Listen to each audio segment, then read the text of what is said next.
I'm Emmanuel Bilbao. I'm the co-founder of Posos. I'm a pharmacist, so it's not my field. So you can maybe ask, like, wonder why I'm here, like standing out in front of you. It's just because for us, healthcare professionals, this challenge of being able to process and use the medical knowledge on a daily practice and in research is one of the main challenges we have for the medical community over the next years.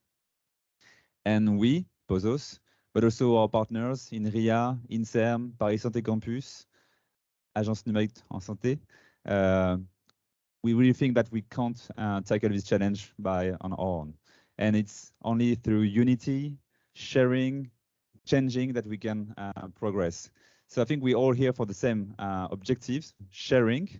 And that's why I'm gonna hand over to Xavier Fontaine that will introduce the 3 experts that came today to share their works. And thank you for the, I think we can also give a raise of applause for the speakers.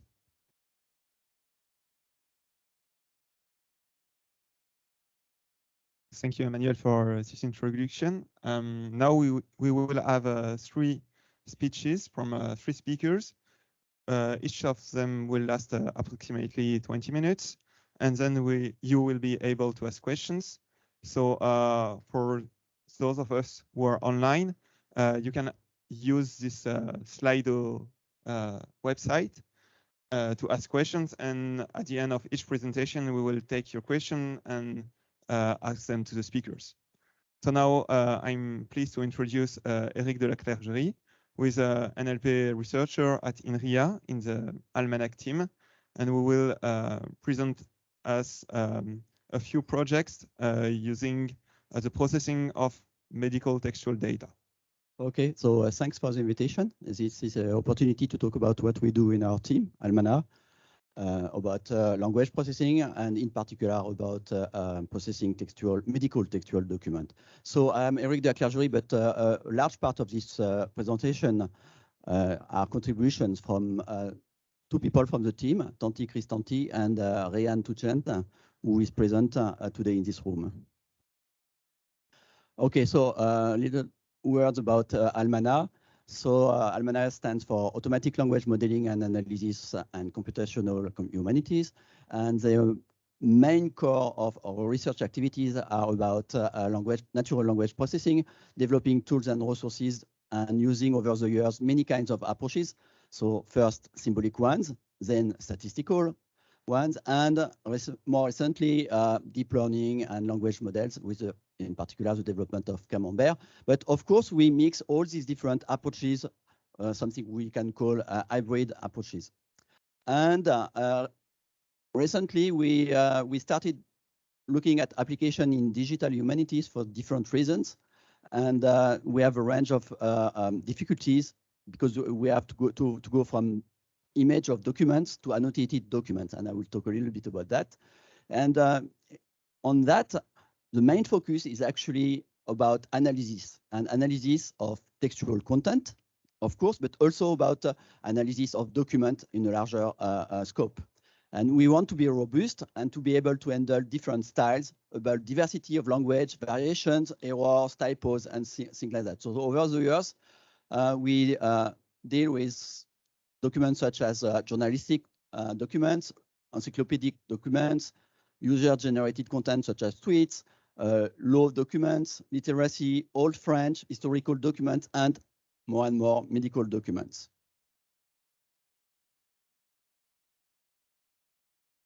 So where is the best here?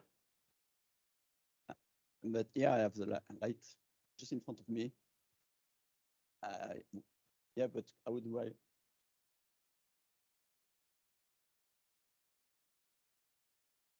Okay, I do that.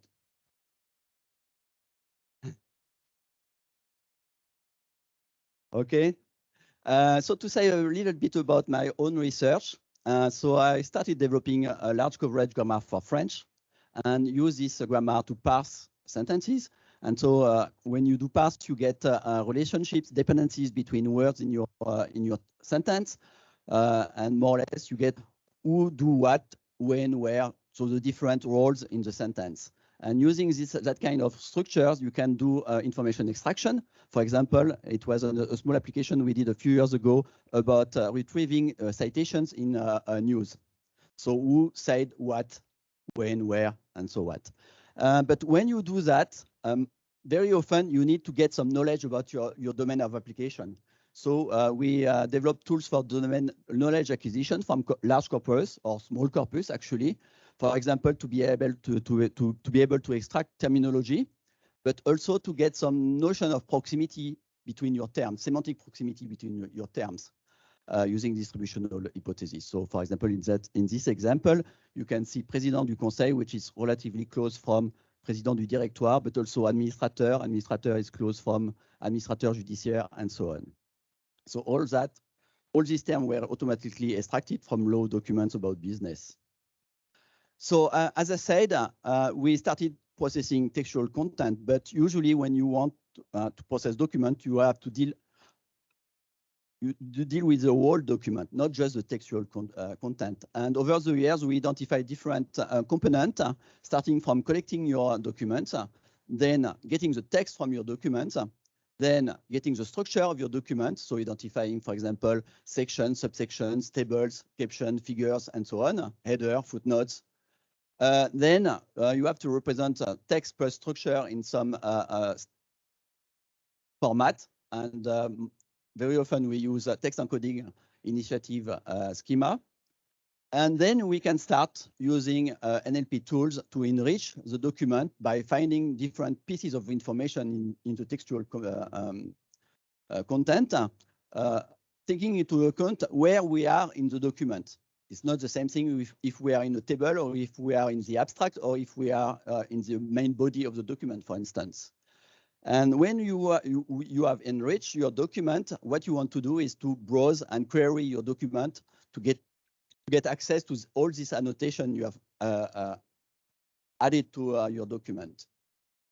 And very often, more and more, what we see is that you don't just want to query your document, but you want to compute some kind of aggregate information, such as counting things, doing statistics, exploring distribution, exploring correlation between different factors. So here you have a small example from historical document where we have what we have here. It's records, and so in terms of structure, you have to find the different records in your pages, and then you have to analyze the different subparts of your record, and then you can get some representation, so TI document representation, where you have annotation, for example, about occupations, amount of money, and so on and so on.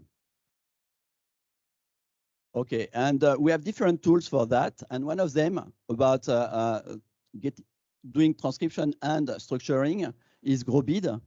And GrowBid was initially developed to get to extract bibliographic data from scientific papers, but over the years it has been extended for different things. So this is a project started by Patrick Lopez with the support of Laurent Romary, and during COVID we started a cooperation with HPHP for processing medical documents. And we have the contribution from Chris Tanti on this aspect. And so the idea is you can take a PDF document, run it through a GrowBid, and get a TI representation of this document. And you can also do some recognition of entities. So for example, if you take this medical report here, first you have the kind of structuring where you can identify the different component age, such as, sorry, I'm not sure I will be able to do it.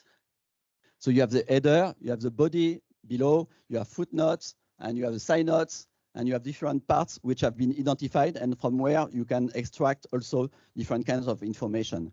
So as I said, you can get from the input document, you can get this output in TI format, where you have information, different kind of information. I'm sorry, because I'm not sure it's very readable for people in the room. So let's skip to some results. So a data set was built covering different kinds of medical documents, and mostly ordonnance. I'm not sure to know the translation in English.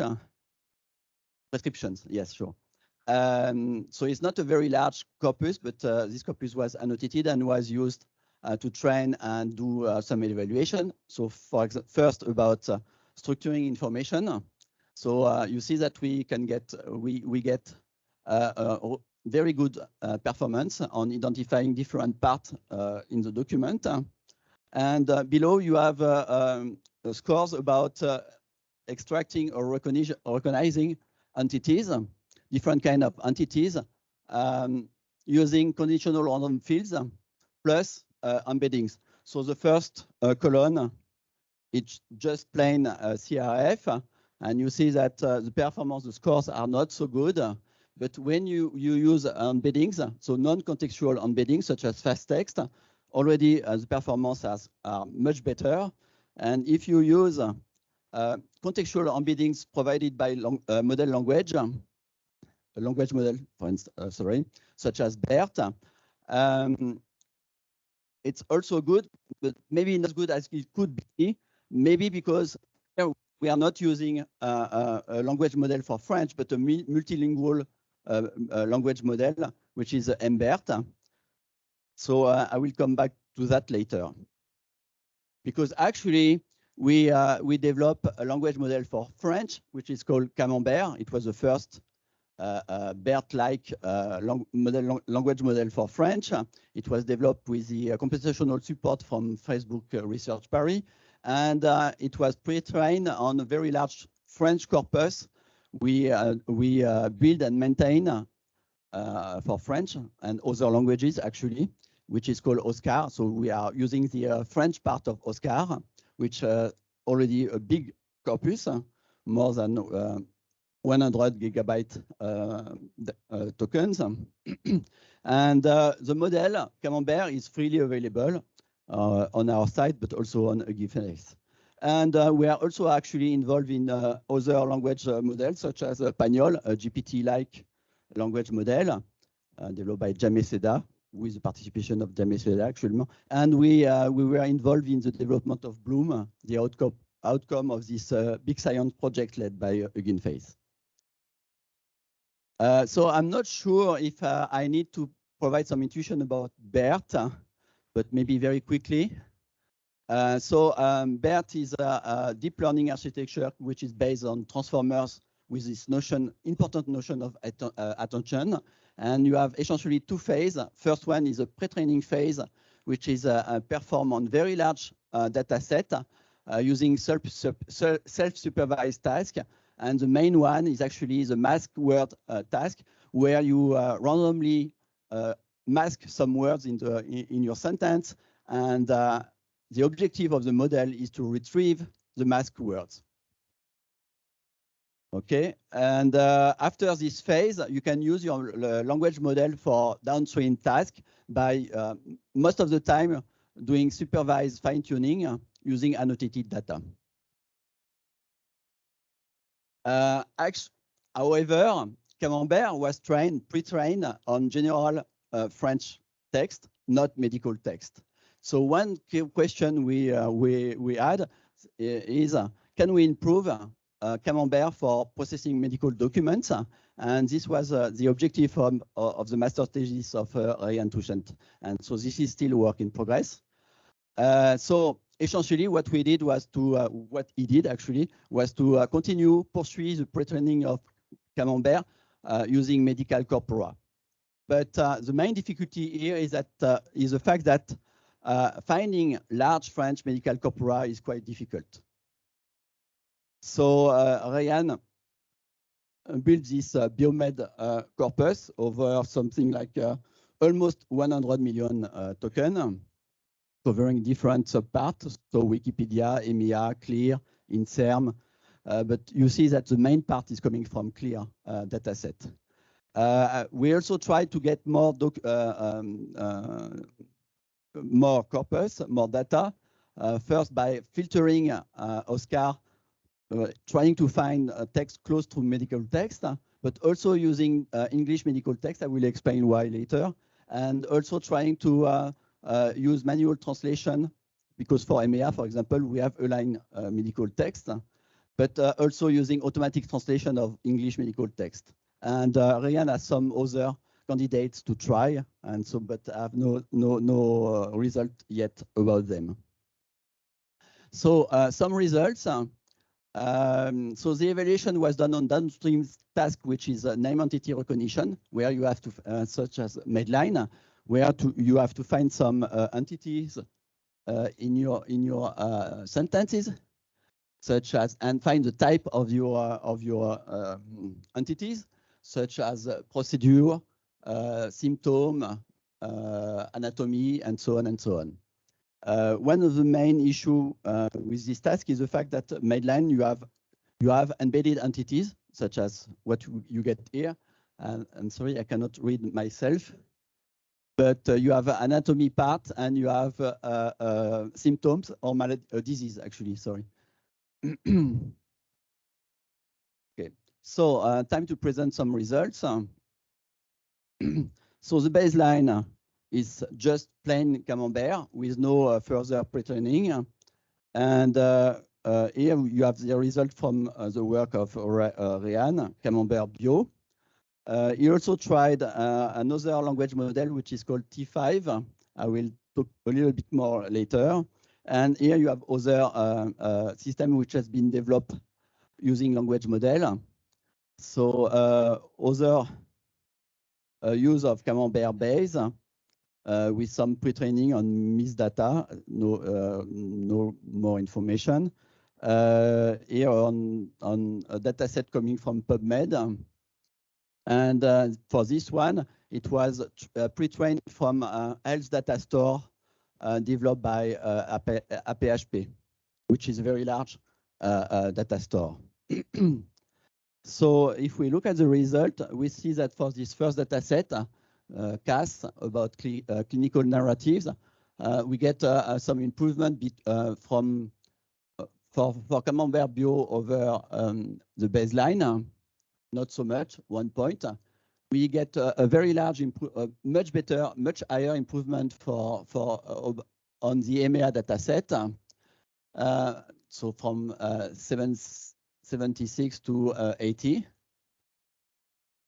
But on Medline, we see that the improvement is relatively weak, from 56.4 to 57 actually.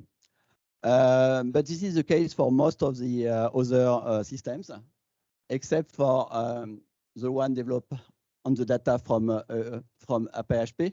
But actually, they are using another metric, so it's a bit more difficult to compare.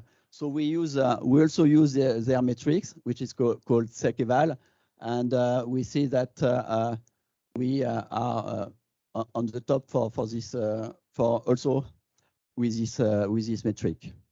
However, it's interesting to note that on Medline,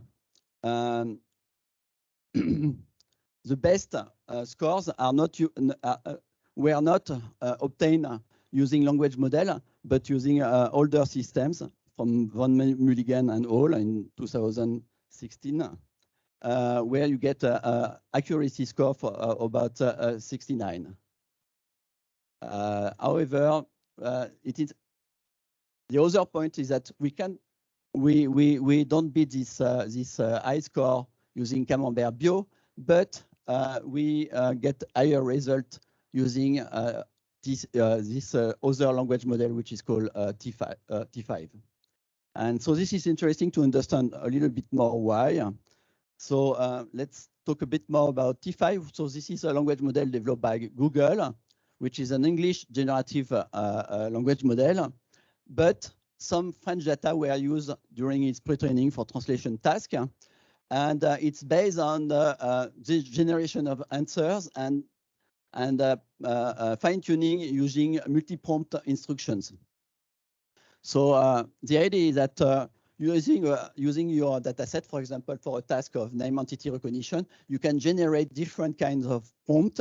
One is the prompt for the main prompt for the task, but you can also use derived prompt for this task, and train your language model for all these different instruction prompts. but you will get the answer from the main prompt. Sorry. Okay. So again, use T5 and use 3 to 4 instruction prompt in French for this language model for T5. So I'm not sure, it's not so easy to read it. For example, the main prompt was retrouver sa forme après l'accouchement, quelle kinésithérapie. So it was a sentence. And in this sentence, you want to extraire les entités et leur type de la phrase. So retrieve all entities and type from the entry sentence, input sentence. And so the system will generate the answers. And then you can retrieve the element of the answer in your original sentence to get the span and check if really you have these entities in your sentence, because it's not true. Actually, you can generate something which is absolutely not present in your sentence. The nice point here is that you can deal with embedded entities when you do that. So it could explain why you get better result with T5 than with the other systems.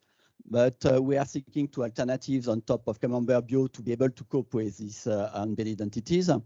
Another hypothesis was that the fact that in T5, you have some French, but not so much, but you have a large set of English, and this English data part, maybe you have a lot of medical data, possibly. So this is one of the reasons we try to add some English medical data to do the pre-training of Camembert Bio, but to the presently with no real success. It's not so clear, Smith. Okay, so it was what we did until now, and I would like to talk a little bit more about this project Oncolab, which is a project with an ambitious project which is funded by Banque Publique d'Investissement to make oncology data from healthcare institutions accessible for research and innovation purposes. So we have 7 partners. So 1 academic, Inria, 2 industrials with startups, Arcan and Okin, 4 healthcare institutions, such as Hôpital Toulouse, Oncopole from Toulouse, also Institut Curie from Paris, and Bergomier from Bordeaux. So it's, the budget is about 10 million or 11 million euro over 3 years, and we are on the way to start, concretely. Some details to fix. And to say a few more words about the architecture of the project, the idea is to go from raw data stores to federate structured and standardized databases. So first here you have the different data store from the healthcare institutes. And in the middle, you have this platform where we are going to process and agglutinate, federate all this data using NLP tools. So it's where we are present in area. And the resulting database or databases will be accessible to different actors to run researches and to do queries on this data, structured data. And to say a little bit more about the kind of approach we want to use. So first, it will be a hybrid approach with a large part which is devoted to knowledge acquisition using medical corpus coming from the healthcare institution, but also completed by all kinds of medical data we can find elsewhere, but also using knowledge badge which are available for medical domains such as MESH, UMLS, other ontologies, but also transferring knowledge we can gain from other data set, because we have different partners, healthcare institutes. So what we can learn from one institute, we can transfer, or we can hope to transfer to another partner. So the idea of this knowledge acquisition is, for example, to extract terminologies, to complete the terminologies which is already present in MESH or in UMLS, for example, but also to find patterns expressing relations in this in the documents. For example, here it was illustrated for one of the former projects about textile jobs. You can start with seed words such as tissue and robe, and you can find way of relating tissue and robes in documents. So you can find that the tissue est employé pour robe, and you can deduce that there is maybe some interesting pattern, which is être employé pour, to be employed for, and you can use this relation, this pattern from relation to get new interesting words such as étoffe and vêtement. And because we work at the level of syntactic parsing, syntactic structure, you can also deal with some variation on this pattern, such as adding adverb, for example, est employé principalement, or a été employé, and so on. And we can use then this knowledge we get on large corpus, large corpora, to pre-annotate a data set with some human validation using active learning to present the most interesting example to annotate. And then we can train or fine-tune a language model such as Camembert Bio to run tasks such as name entity recognition, but also running open information extraction tasks. And so we do that. We can apply these models on the document, else reports, and we finally get our results with entities, relation between these entities, and maybe also able to structure out at more larger scope to get graphs of relation between the different entities involved in a document. And we're also considering using directly the knowledge base through graph annotation networks, for instance. It's one of the possibility, and also considering doing some transfers between the different models we are going to develop for the different healthcare institutes. But when we do that, we have to take care, for instance, that to have no information, no leak of confidential information between models. So this is one of the challenge we have. So to conclude, so medical natural language processing, for me, this is a field of different challenges, but also interesting opportunities. So first, we have to handle very large terminologies and ontologies, but actually this is already the case for other specialized domains. Something which is very specific is more about confidentiality and sensitivity of data. So it means that it's very difficult to collect data, to share and reuse annotated data sets and models. So we have to do with that. So one of the ways maybe to do some transfer without a leak of confidential information. Of course, because this is medical data, it's critical. So this is the issue of the safeness of the result, but I'm not sure we have these issues for the OncoLab project. But still, it means that we have to think in terms of explainable artificial intelligence as much as possible.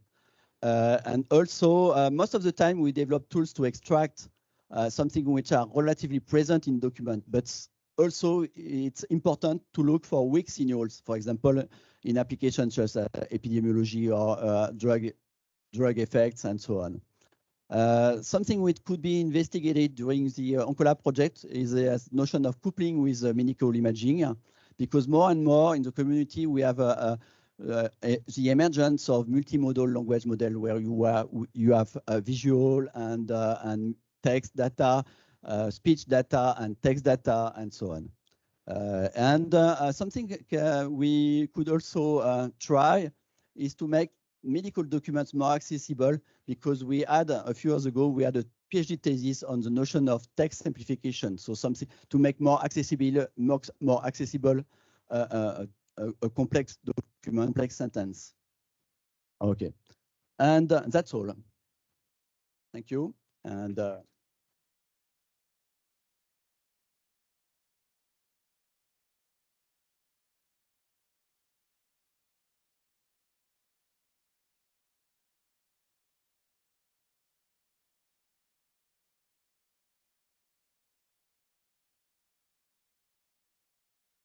so in my great speech, by the way.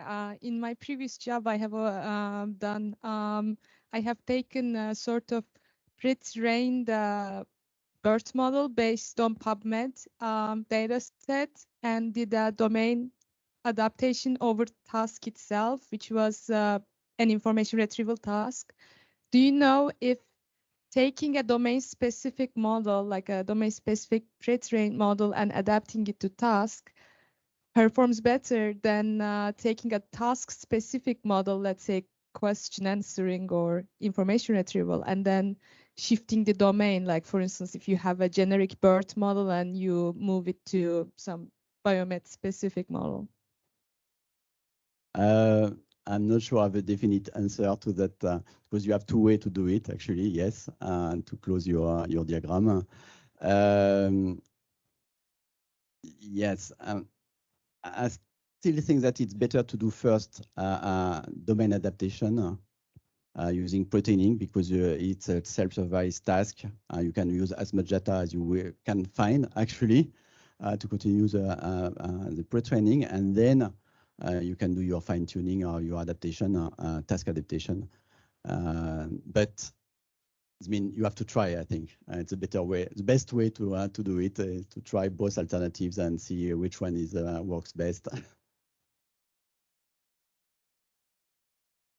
Okay, I have one question online.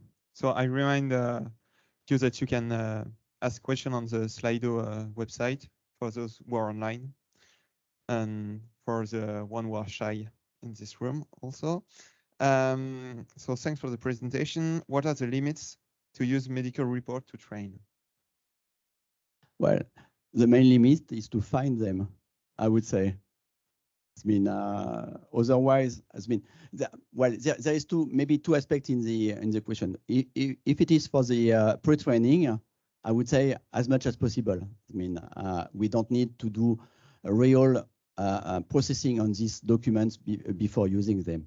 Now, if you want to do information extraction on these health records, you have to understand, as I mentioned, the structure of these documents. And here it's a little bit more complicated because you are not going to extract the same thing from the header part, from the footnotes, from side notes, from the different component, different section and subsection of your document. So you need this understanding of your documents, and this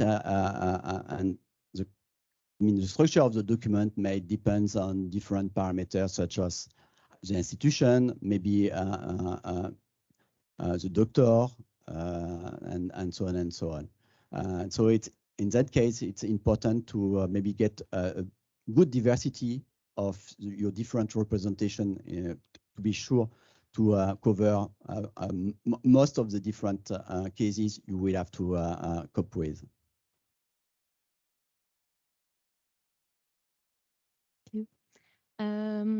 Yes, I would like to know how we could have access to the tool for institutions or companies. Are there fees to pay each month to have access, or is it open source? I would like to have more information about that. Thanks. Everything we do generally is open source. So this is the case for Camembert. It will be for Camembert Bio as soon as Ryan has finished, I would say. For Grobit is also open source. I'm not sure about all the components for the medical version of Grobit, but I'm pretty sure all of them will be also open source, because this is the way we develop tools and resources for the community. So I will take your question as the last question, but before there is one question online, and so thanks for the talk. And what are the purpose of the industries Arcan and Okin in the project? Sorry, I was a bit fast on that, but there are people from Arcan who are present today, so if they want to tell more themselves, they can. So we have these two partners. So Arcan come more at the beginning of the process before us, I would say, to pre-process the data. For example, there are some aspects about pseudo-anonymizing data. I've not talked about that, but this is a very important component when you deal with medical documents, of course.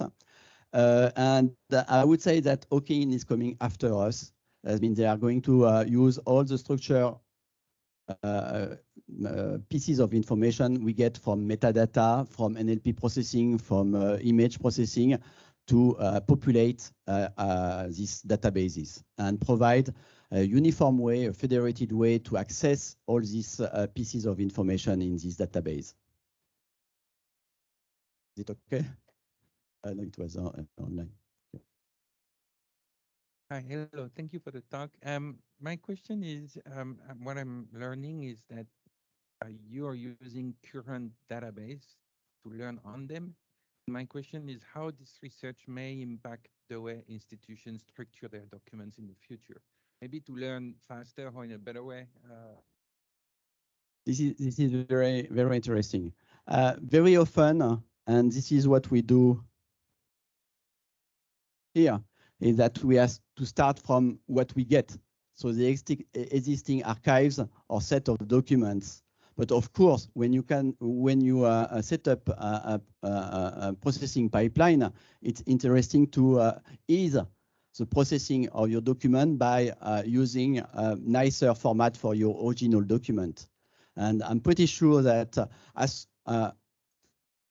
when we will get these tools for processing documents, there will be some evolution in the format of the document to ease the processing of these medical documents. And it will become more easier and easier to process them. But at this point, we have to deal with the existing archives or set of documents. And then for these documents, at least it seems that what we have here are PDF documents, but in many occasions, in our case, it's not even PDF documents, it's a scan of documents. So it's even more difficult. So here already it's better. But already in the case of PHP, there are documents coming from Orbis system and non-Orbis system. No, I don't know much more about this, about Orbis, but I know at least that it's already a way to get a more structured documents using templates, for example. Thank you very much, Eric, for your presentation. So now I'm pleased to present Konstantinos Skianis. So he's the founder of bluAI, a company focused on boosting business productivity using state-of-the-art machine learning techniques, especially NLP techniques. And he obtained his PhD from École Polytechnique, where he worked mainly on text classification techniques. So is he available in the? He's going to present by remote. Thank you very much for inviting me to this great meetup. It's always interesting to share knowledge, and starting from the previous presentation, it's great. A very nice presentation from Eric. Thank you very much. My talk, I'm Konstantinos Skianis. I represent bluAI, my company. I'm working mostly on NLP and machine learning. And today I'm going to talk to you about our machine translation pipeline for medical terminologies. This is a joint work with Agence du numérique and santé, and Taeb Merati, Jan Brian, Melissa Mary, and Thierry Dart, which I would also like to thank them as well. You can also find my presentation online in this link if you would like to download it. As you understand from the title of my presentation, we're going to talk about medical terminologies. As you may know, and most of you are probably familiar with healthcare NLP and in general medical data, terminologies are essential for health institutions to store and organize and exchange all this data generated either in labs, hospitals, other organizations. They are normally arranged in dictionaries or lexicons following some specific structures or coding rules.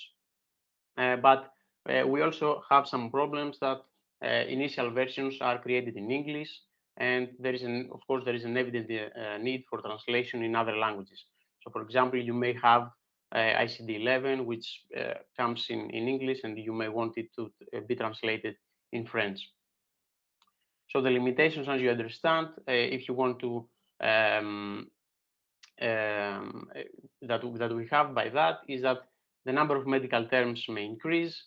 The versions are constantly updated. We have new versions coming in some cases even in years. In 1 year, we may have multiple versions.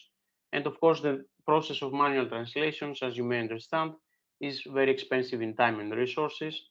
And it's very hard to follow all the structures and rules accurately for humans. And of course, it requires a lot of health professional efforts afterwards for evaluating them and providing a final version which can be used in production.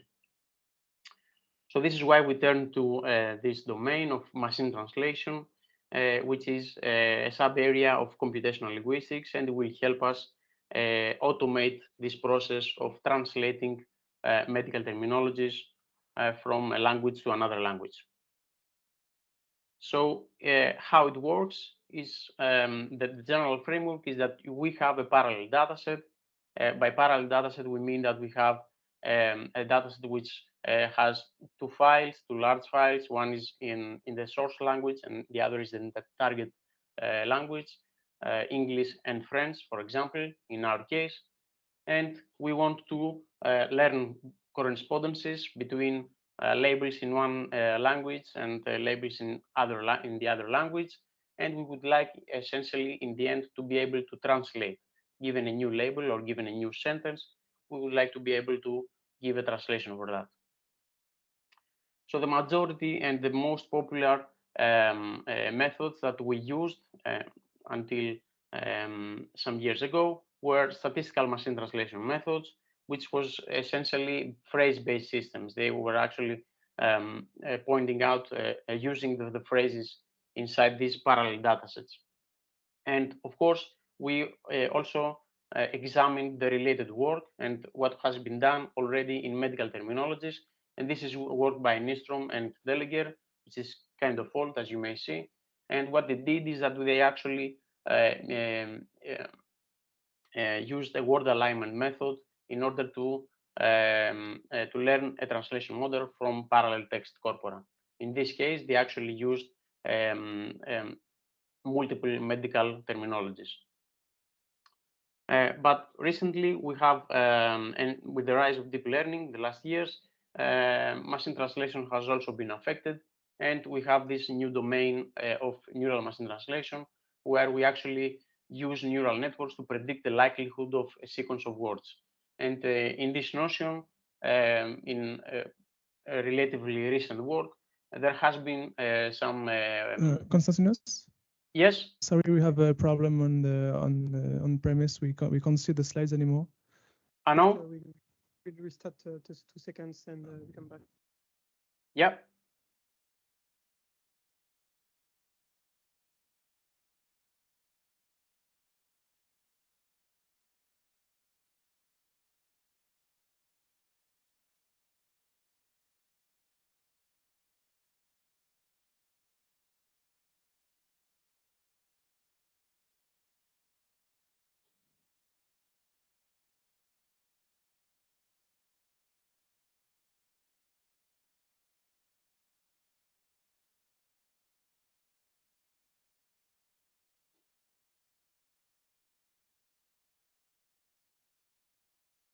So hopefully it is okay now, as I see, right? Thank you. Sorry, maybe can you do a little summary of the previous slides because. Yes, of course. Thank you.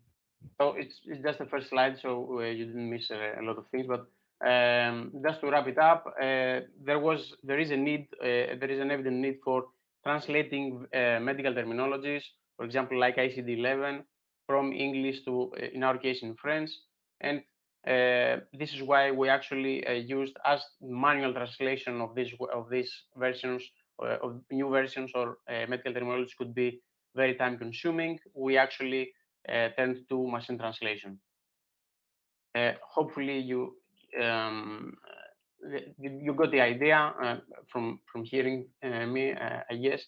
So the idea is that we use a large parallel data sets in 2 languages, and we want to learn correspondences between them. And most of the methods that come from statistical machine translation, which is relatively old now. And what we use now is neural machine translation, where we actually use neural networks to predict the likelihood of the sequence of the words. And more specifically regarding medical data, there was work that what they did is that they actually used this notion of transfer learning, where we actually train on first a model on a general corpus, on a general domain, let's say corpus, and afterwards you fine tune it to your domain of interest. In this case, in medical domains, in the medical domain. But more specifically for medical terminologies, the area of using neural machine translation remains relatively unexplored. So what we did is that we created a generic and open approach for medical terminology translations, which we hope that speed up the official translation process of a terminology. We have also created some ground truth datasets in order to evaluate, and which can also be used as training. We have also introduced some supervised and unsupervised metrics, where some could use in order to evaluate and verify your data, even if you don't have ground truth datasets. By ground truth datasets, I believe most of you know the notion that we already know the English label and we know the French label. So we know actually the truth, and we use that in order to test our system. So just providing the English label, we want to see if our translation matches the French translation, the French label, which was used as ground truth. And we also offer some first baseline translations for multiple terminologies. We have also published some papers in a workshop. This is a medical NLP workshop. It's called LUHI. You can also see the paper in this link. We had also poster in the WHO conference last year, and we are also developing an online demo API and tools, which are unfortunately only available internally for now, but we plan to open it to the community. A little bit about our methodology. Again, what we use is that we tested a plethora of neural machine translation methods with some large parallel text corpora plus medical terminologies in order to train translation models and learn correspondences. So the key idea behind that is that we use deep neural networks and vector representations, which are essentially continuous space representation for words. As Eric said, this is the previous version, let's say, of embeddings, where you have a continuous space representation of words, and you have words that share similar content. They will appear, they will be near to each other. In our case, we use also PariSanté, which is a sequence modeling toolkit, which allows researchers to train custom and developers to train custom models of translation. This is work by Facebook mostly. And what we did is that we actually fine-tuned some pre-trained models with, again, following the notion of transfer learning. And we created 3 convolutional neural networks, 1 transformer, and in the end, we had 1 ensemble of CNN. So the architecture that we actually end up using is this is given by the paper of called convolutional sequence-to-sequence learning. This is a relatively different model than what is generally used. In general, we use recurrent models, but with our experiments, we also see that CNN models with by adding attention works also quite well. And compared to recurrent models, we have computations that over all elements can be fully parallelized during the training process. The optimization is easier since we have since the number of non-linearities is fixed and independent of the length of the input. We also use gated linear units, and each decoder layer here comes with a separate attention model. So you can pretty much see the architecture that we have. This is an example in German, but this is the German sentence, and this is the English one. You extract the embeddings in both cases. We apply some convolutions, and after the gated linear units and the attentions, we get the translation that we. This is actually if we have a batch, and this is the training process, and this is pretty much the architecture that we use during the and the idea is that we don't necessarily need to use very complex models and large models, since the majority of the medical terminologies, at least in our case, are relatively have a relatively small length. So even by CNNs, you can achieve a very good result. And this is also a nice a way of trying to create multiple custom models without the cost of having, a lot of resources, a lot of GPUs. You can train that in a single GPU. So the idea is that we also tested different setups. We had multiple rounds, and each time we used different data sets. So again, the idea is that we exploit a pre-trained model, which is trained on general text. And then what you see in the description here is that we fine-tune it on medical terminologies, and essentially then we have our translation model. So in the end, what we use is that our best models are the transformer one and the ensemble of the CNNs. And as you see, and as Eric said previously, that it's very hard to extract and gather all these English to French parallel datasets, especially also in medical terminologies, but in medical documents as well. And we invested a lot of time in gathering the datasets, and in the end, we ended up with almost 1 million labels for training. As I said previously, we only use one single GPU and a small number of epochs in order to finish our training. A very important component of our pipeline is the pre and post processing. So as you may understand, we may want custom solutions. So medical terminology can be very different from another one. It may follow different rules and structures. And as you may understand, all these rules cannot be applied after the inference. So if we give a single English label and we get the French one, we cannot, of course, change the translation easily to the format that we would like. So the idea is that we split and we create these custom rules, and we, of course, by complexity, we split them by complexity, as it's easy to understand that. We have pre-processing rules that we apply in the parallel dataset before the training actually starts. So, for example, we may want to remove unwanted structures or even whole terminologies, which essentially have a different, which may hurt our model. We also care about a lot of for casing, if it's upper casing or lower casing. We may have acronyms. We may have for example, a sentence in a terminology could start, or a label could start with an uppercase letter, but in other terminologies, it's not. And we also care about that because in casing is very important, because with casing, you may identify, for example, names of diseases and named after, we also have rules which we apply at the pre-inference level.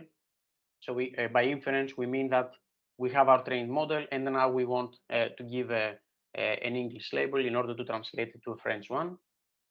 So we may also play with the casing, of course.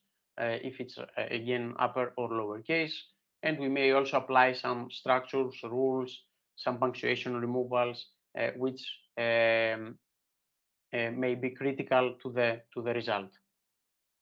And in the end, we have also the post-inference rule, where, of course, this is the fastest to apply, but it's not easy, of course, to apply them at once. So, for example, we may want in post-inference to detect acronyms which were wrongly translated, and their casing was wrong. For example, you may have a whole acronym.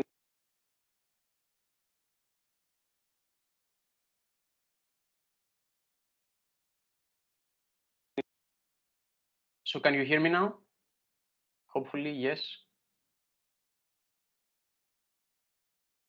Yes, we can hear. Great, thank you. So in the end, what we also wanted to see is that we would like to test our machine translation pipeline. And what we did is that we wanted to create these ground truth datasets for testing or evaluation. So back when we started the project, of course, ICD-11 did not have the French official version, and thus we wanted to create a small subset of ICD-11, which we could actually try to use for evaluation. And what we did is that for each English label that we had in the ICD-11, we searched in previous medical terminologies or in other data sets, and we tried to see if this English label appears there, and we use the French label of these terminologies as a ground truth. Of course, it's not 100% right, but it's something that you could work in case you do not have any data set or way to evaluate. And we also had the pleasure to work with Agence, and we created a relatively large for medical terminology sizes with 75,000 validated terms. And you can see also here this is the distribution of the average length of the English label. And we used this one as the main dataset in order to evaluate our method. So for evaluation, there are some standard metrics that you can use. One of them is bluAI, and the idea is that it's calculated for individual translated segments called the engrams by comparing them with a dataset of reference translations, the ground truth we said. This is a dimensionless metric, and you can get a range from 0 to 1, where 0 is a possibly wrong translation and 1 could be an exact match. But as some of you may know, bluAI is quite harsh on penalizing sentences that may carry synonyms, which is applicable in cases where reference is quite limited, and thus a relevant translation or a very similar word can get a very low bluAI score. So bluAI penalizes very harshly labels where we are using synonyms or similar words. So for this case, we used blu2vec, which is actually utilizes word embeddings for taking under consideration similarity between translation and reference. And this is the pipeline. This is an illustration of our presented pipeline. So you can see that we have our training corpus here. It may be medical terminologies or medical documents. We have some pre-processing like terminology parsing or pre-processing, applying some pre-processing rules. And afterwards, we have our model training, where you may use also pre-trained models. For statistical machine translation, there was Moses. For neural machine translation, it's Versec. And by using this ground truth dataset, in the case of ICD-11, we translate and then we evaluate with the metrics that I showed you later. And afterwards, this translation is, of course, passed to a medical expert in order to provide us with some feedback. So showing you some results with blu2vec, we actually managed to get a very nice score on the Agence reference set that we have. We have a very large blu2vec for the majority of the labels that actually are in the Agence reference set, So we are very close to the actual reference. Our translation is very close to the actual reference. And as we said, one of the advantages of our method is that it's relatively fast. If you have a GPU, with a single GPU, it's okay. And you can also do inference. So after you have your model, you can translate your label or sentence or even document by using a single CPU. So we also saw that CNNs are effective enough for medical terminologies due to their size. And of course, casing is very important. So these are some examples. So it may be very small for you to see, but we have some examples in the bluTOVEC score range from 0 to 0.2. So we have some problems, for example, in terms that we may have never seen, but we get something which is close, but not very good. So for example, in this case, this is the English original label, and this is the ATIAS human label, and this is what our result was. So we see that again we have some problems by in some labels that we may have never seen in our dataset, and this could be problematic. But we see that in other cases we get a very good translation, and with a very good score.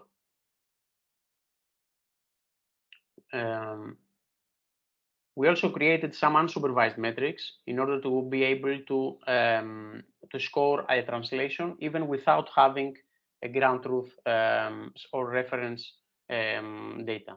So the idea is that we exploit the softmax output probability distribution with the entropy of the attention weights, and we leverage this uncertainty quantification for unsupervised scoring. So you may get a score which essentially may be close to as scoring with when you have a ground truth.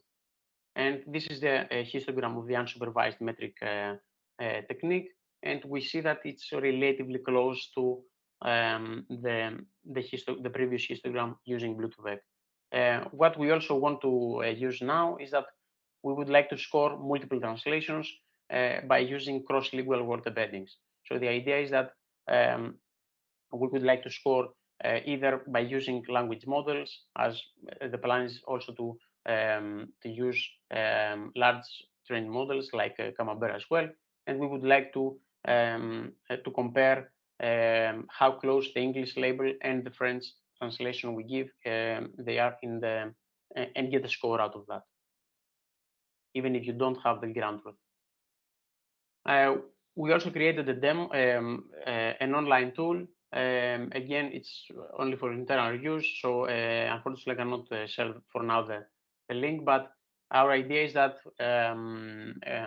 a user or an expert could go online, you could translate a label of your own, and we have all of our models can be selected, and we also offer the ability of having multiple translations via the stochastic beam search method, and you could also engage some post-processing in the translation.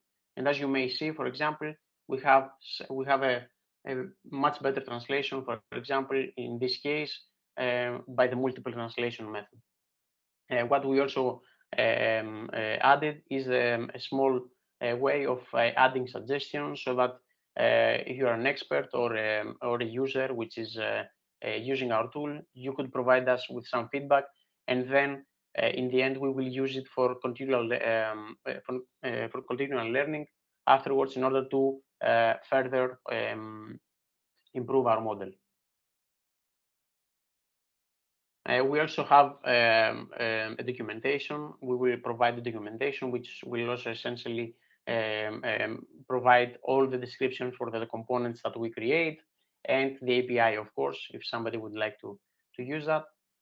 We also use a very nice tool called VSEC, which actually gives you the ability to compare single sentences and tell you how wrong or how close you are to the reference, for example, in this case, to the reference sentence, and these are the translations that we provide.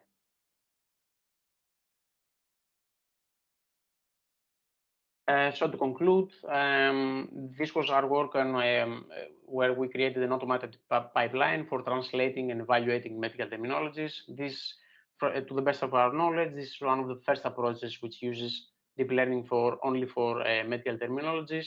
We provide multiple translations and scoring in order to be able to get a much better translation.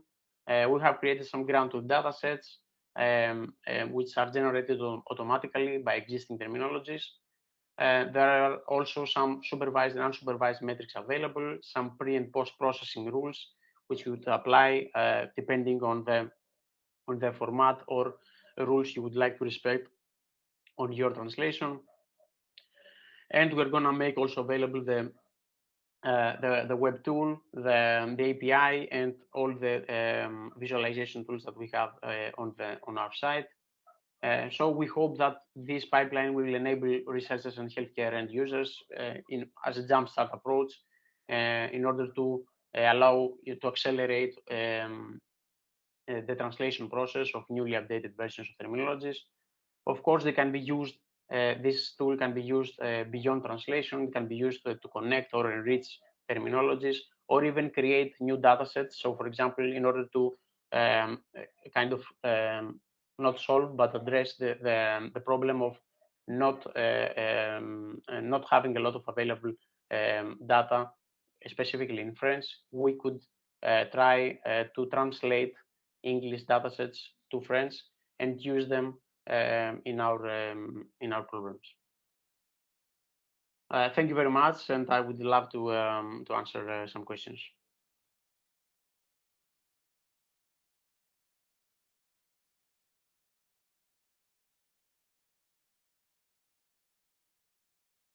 Thank you, Konstantinos. Somebody has a question?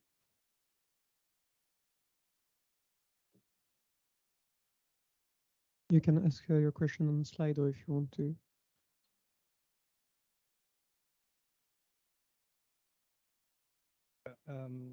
Ask a question. So, why do you think transformer architectures didn't perform so well in comparison to CNNs, besides the fact that they're short of text? And maybe can you tell us a little bit more about the inference times? Yes, I mean they are very close, to be honest. I mean the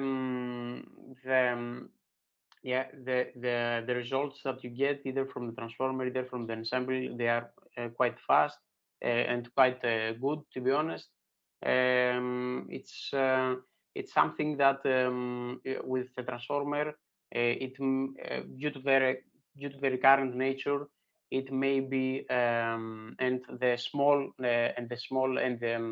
length of the medical terminologies. For example, you may have single words, or you may have 2 or 3 words for a sentence. It may be the case that RNN tries to create this full sentence, but where CNN is actually very good. So if you see, it's a single transformer, but it's also close to the results of the ensemble one. So it's not that it's not good, but what we are using for now is the ensemble of CNN. What we would like also to see is the newer transformer technologies, and the one that also I think Eric said previously, multilingual BART, where you actually have multilingual. You have the notion again of transformers and attentions, and this is something that we are currently investigating as we're going to have much better models. Okay, thank you. So thank you very much again, Konstantinos.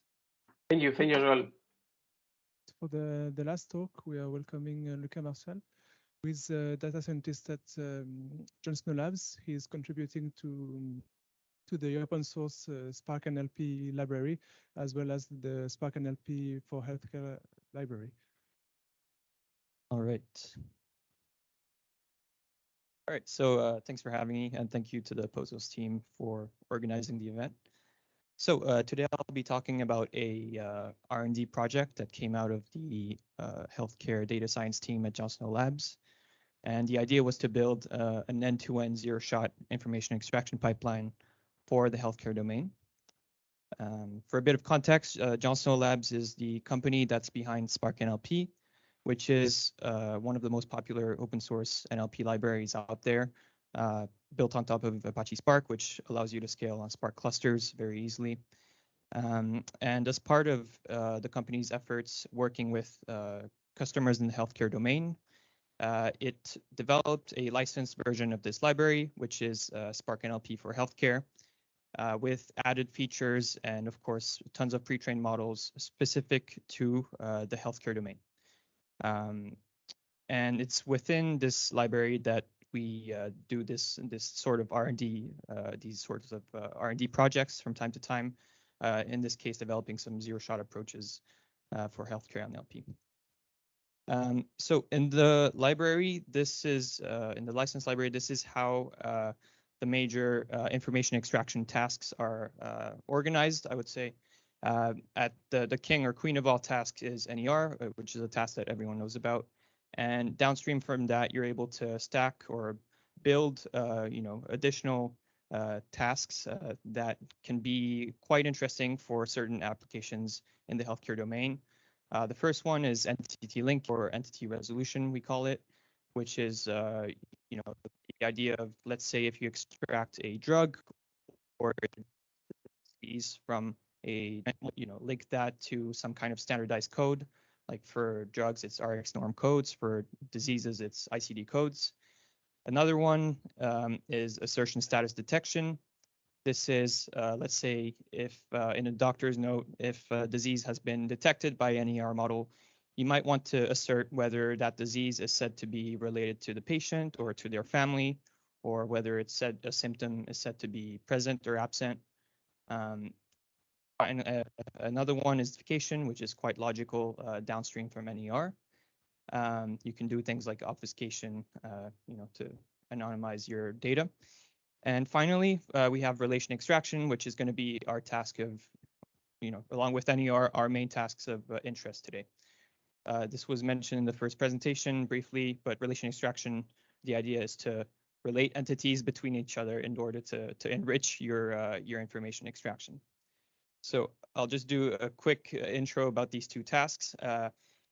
We have an example here of a sentence where a pre-trained model that detects all concepts around drugs has been applied, and we've extracted things like drugs, dosages, frequencies, timings.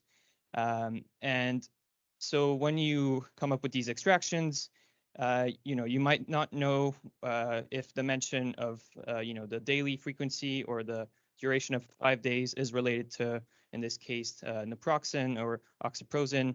So you want to add this additional task on top in order to be able to establish these relations. And that's exactly what relation extraction does. This is another model that you add on top, and that's able to tell you which drug is related to which frequency or dosage. And so what I'm going to do here is go first over, focus on NER, briefly present the supervised approaches that we have in the library, and then talk about how we went about developing the zero-shot approach. After that, I'll do the same thing for relation extraction, and finally, I'll show you how to put that all into a full pipeline for information extraction. So for NER, we have two categories of approaches natively. So the first one is a char CNN by LSTM architecture. I encourage you to go read that paper if you're interested in that. And then the second category are all your transformer-based approaches for token classification. Those are all available in Spark NLP and Spark NLP for healthcare if you want to speed up or really scale those models. And the idea is that these approaches require lots of labeled data in order to carry out the NER. And so to create a zero-shot approach, what we did was basically repurpose a Roberta QA model, which inherently, like the function of the QA models are to predict start and end spans, which fits really well for the NER task. And the way, so just to make it maybe more understandable, if you have a sentence, for example here, 27-year-old patient was admitted to clinic on September 1st by Dr. X for a right-sided pleural effusion. Let's say you want to extract the admission date and maybe the medical problem as well. So in order to do that with the QA model, you might ask for the date, you might ask, maybe when was the patient admitted? And so that's exactly what we do, and you're able to extract September 1st. And for the medical problem, you could ask, why was the patient admitted, or what was the patient admitted for? And by asking this question, you're able to extract this right-sided pleural effusion. So as a summary, the mechanisms that we implemented in this Spark NLP for Healthcare library for zero shot is that you're basically prompt engineering some questions which are then fed in a single batch step to the QA models. You retrieve the results, aggregate them, and then you pick the ones, of course, with the highest confidence scores. Put an asterisk there because there are a lot of readaptations to be made. I have a couple slides at the end if anyone's interested in learning about those, but for the sake of time, I took them out from here. And in practice, this is what it looks like in the library. So you're calling zero-shot NER model.pretrained. So the model is zero-shot NER Roberta. And you're basically feeding in a dictionary with where your keys are the entity class. So in this case, we have medical problem, admission date, and then patient name. And as the values, you're feeding in a list where, a list of questions that you might want to pose in order to get those extractions. And so I encourage you to head over to the repo that's at the bottom there. I have some links in the slides as well, if you're interested. You'll be able to run this in a Colab notebook or in a Jupyter notebook. You just need a license for academics. It's totally free. Otherwise, you can get a trial license if you're a company. So yeah, go check it out. And so same thing for relation extraction. We have, once again, two categories of approaches. The first one is a fully connected neural net approach, which is described really well in that paper at the top there. I really encourage you to go check it out if it's a task that you're not too familiar with. That paper is great. And there's also a BioBERT-based approach, which is also briefly described in the paper. As you can see, the BioBERT-based approach outperforms our classic approach on a bunch of different benchmark data sets, and they actually outperform the state of the art at the time on those different benchmark data sets. Once again, the idea is, can we develop a zero-shot approach that won't require any labeled data, to apply it in practice for our customers. And so the way we went about this for relation extraction was using, repurposing a zero-shot text classifier, which is based on pre-trained NLI models. In this case, you have a premise, which is, let's say, your sentence that you want to do the relation extraction for. Here we have a patient reported no more chest pain after taking Norvasc. You then formulate a hypothesis where you're basically building a template with the extractions from NER. So over here we have drug treats problem. So drug will be plugged in, by the extraction from the NER model, and problem will be plugged in by the extraction from the NER model as well. And in the middle there, you have a qualifier, which is treats. And so that's basically like your relation label. So in this case, the drug treats the problem. And so we want to extract those relations. We end up with a hypothesis that's this one. So Norvasc treats chest pain. And then doing your classification, you get either a contradiction, an entailment, or neutral. It's a contradiction, relation is negative, and if it's an entailment, the relation between Norvasc and chest pain, when it comes to treating, it's a positive relation. So that's the idea. We did a bit of benchmarking, against our supervised approach to see how this would perform. Over here, you see the top 3 classes from the 3 classes with the highest support from the 2010 I2B2 data set. And as you can see, the zero-shot approach is really not too bad for an approach that doesn't require any labeled data. But the supervised approach always outperforms. And in practice, once again, this is how you can go check it out and try to use it. You're calling zero-shot relation extraction model.pretrained. And you're feeding in a dictionary this time where the keys are the relation class, the relation label, and values are a list of these prompts that we saw where you're generating these templates that will feed in from NER. You can go look at that repo. There are links at the end of the slide deck. And yeah, go play with it in Colab if you want to. It's quite fun. So now to bring it all together, we're trying to put this all into one seamless pipeline. So this is a bit complex, but just to break it down one by one. Step number 1, we have a sentence which everyone has, we've seen before in the slide deck. 27-year-old patient was admitted to clinic on September 1st by Dr. X for a right-sided pleural effusion. We're feeding that to that raw text to a document assembler. You can think of this as a component that's just going to format the raw text into something that the rest of the pipeline can feed off.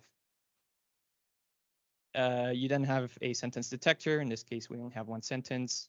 You have your regular tokenizer, and then you can move on to zero-shot NER. But at this point, so if you remember zero-shot NER, the approach is based on a QA model, which means you're going to have to be prompt engineering some questions. But if you're prompt engineering questions, then it's, that's manual human intervention. So we thought it would be pretty cool to take out that human intervention and kind of automate the question generation process. And so we do this by adding 2 components on top of the zero-shot NER annotator. So we have first a contextual parser, which is a very powerful rule-based annotator that we have in the library. In this case, we program it to extract grammatical subjects and actions from sentences. So in this case, the subject is patient and the action is admitted or was admitted. This can then be fed into a question generator module, which works off of this template. You have your interrogative pronouns, which are your who, when, what, etc. And then you plop in your subject, your action, and then put a question mark. And that just creates a bunch of questions that that can then be fed to zero-shot NER. So that's pretty cool. Like you get a end-to-end pipeline to do zero-shot NER. And we just need to add our final component for relation extraction. In this case, we can't go straight from NER to relation extraction. You actually have to pass through an intermediate step, which basically what it does is it filters out the candidate pairs of entities to classify relations for. And you end up with this zero-shot RE model where you're going to have to prompt engineer some templates in order to extract relations. The bad news here is that we don't have a way yet to do this, to automate this. So for now, you're going to have to go in and do this manually. So you're going to have to put your relation qualifiers and say which entities you want to relate relations between. And so this is what it looks like in the end. It just you saw a snippet before. your full, almost automated zero-shot information extraction pipeline. So yeah, thanks for listening.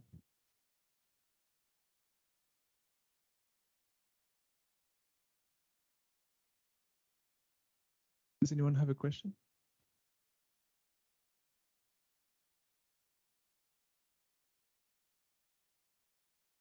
Thanks. Very nice.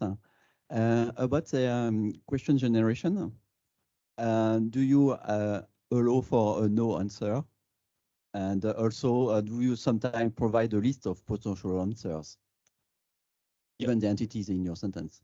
Yeah. So yeah. So maybe it's a good good segue into these couple slides I had at the end, just for the readaptations we made, including the empty answer you mentioned. So first thing, okay, maybe I'll go to the second one, which is more related to your question. So the problem is that so to answer your question, yes, we allow for these empty answers. But there's an issue with QA models when you repurpose them for NER. It's that we found them to be very good at predicting the CLS token, or like the span prediction, 00, as an answer, and they were really confident that this was the answer in a lot of cases. So we just did a little trick, which was to discard that answer and to choose the second highest confidence score for that. Now this creates another issue, is just that because they're super confident that that CLS token is the answer, your confidence scores for the other spans are very low. So you have to set your threshold really, really low in order to accept as many answers as possible. And in the end, you can only retrieve one answer. But if you have several entities inside your text, we implemented something in order to predict all the entities inside the text, which is an iterative method where basically on each iteration we are masking the entity that was detected in the previous iteration, so that the QA model still has a chance to pick up all the entities in the sentence. And once those entities are masked, the model is quite confident that the answer is none, so it stops the search.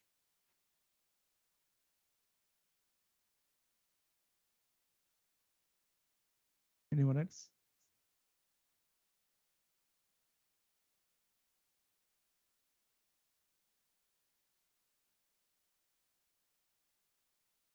Yeah, thank you very much for the talk. It was very interesting. I have a lot of questions, but I will refrain myself. So first of all, what do you have for French? Because all you showed was in English, but most of our texts are in French, obviously. Sure. And I have another question, which is not related, but for the zero-shot NER model, you showed the code, and it was a pre-trained model. So how do you train a model for zero-shot? How do you pre-train it? What was the task specifically? For NER or? Yeah. So for just for the French question, for the open source library, of course, tons of languages are supported, including French. We have Camembert, of course, that's implemented in there. For when it comes to the healthcare domain, the French model that we have are around de-identification. So French anonymisation, but that's about it for now.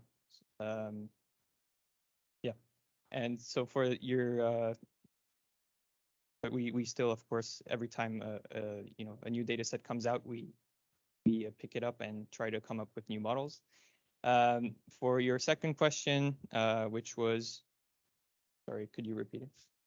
Yeah, you showed that for the zero-shot learning for NER, yeah, you use a pre-trained model.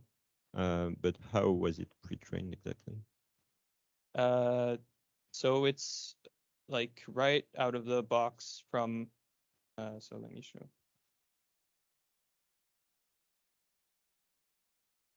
So it's right out of the box from, it's the Roberta QA model that's available.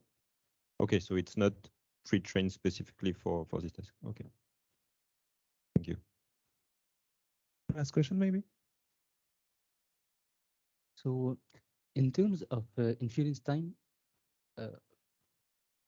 how long does this pipeline takes compared to the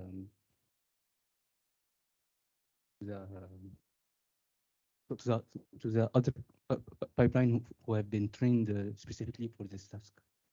So compared to the supervised approaches, well, it depends. If you're going to be using if you remember, we had two categories of supervised approaches. The first one is like our native architecture. The reason, first of all, that we have these two categories is for your question for inference time. The one on the left tends to run quicker, and because it's also much lighter than the transformer-based one.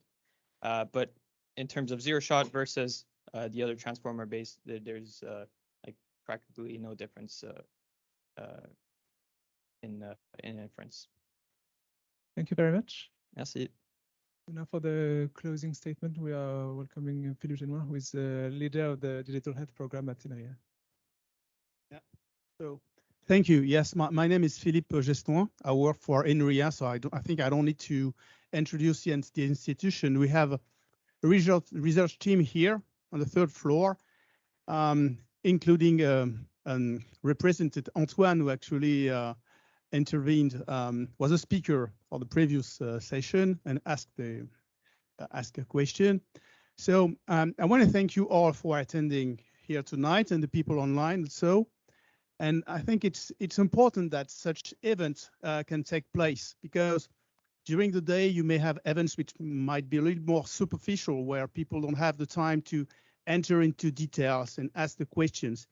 Here I think it's the right place to have pretty long presentations, 20 minutes, the ability to ask questions, and also, I would say moreover, the opportunity to chat after the event and share a buffet. I've been asked to tell you this very important information, that you're going to have pizza and beer and soft drinks also available if you want. So thank you again. I guess I understood 10% of what has been said tonight, but it's not a problem because of my job. I'm more in charge of promoting, animating what my colleagues are doing, and promoting the interactions with other actors and companies. And I also want to thank Posos, for the efforts you've been deploying for the organization tonight and being at the initiatives of those sessions. So thank you again.